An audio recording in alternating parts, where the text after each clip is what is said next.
Hello, everybody.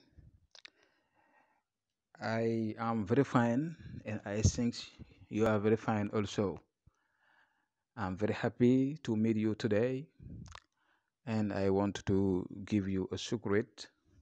And the secret is very important if you want to return your wife, your husband, your brother or your sister, your parent in your house, or if you want to have peace and love in your couple, you can make this secret. Is very important, very important. So firstly, you should to write what you see in your text.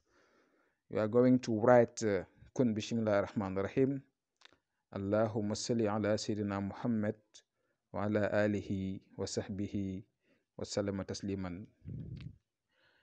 After you are going to write what you see, this talsam, you see, you are going to open the two meme, and in the empty box you are going to make your name and your mother's name, and also the person's name and his mother's name.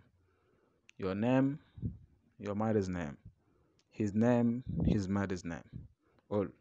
And you are going to close this with Allahumma salli ala sayyidina Muhammad wa ala alihi wa sahbihi wa sallama tasliman. So you fold this sheet and put it in the mouth of a white rooster, a white chicken, and after you should to dig it into a crossroad.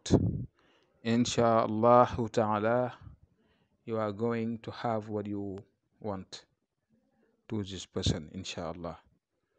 I'm going to leave you and take care.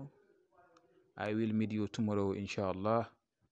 Assalamu alaikum wa rahmatullah ta'ala wa barakatuh.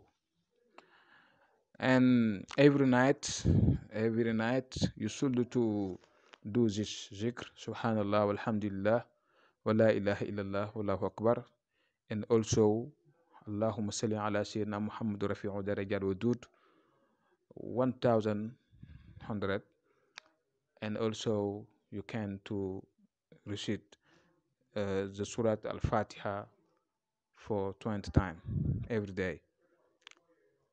Jazakallah khairan. Assalamu alaikum wa rahmatullahi ta'ala wa barakatuh.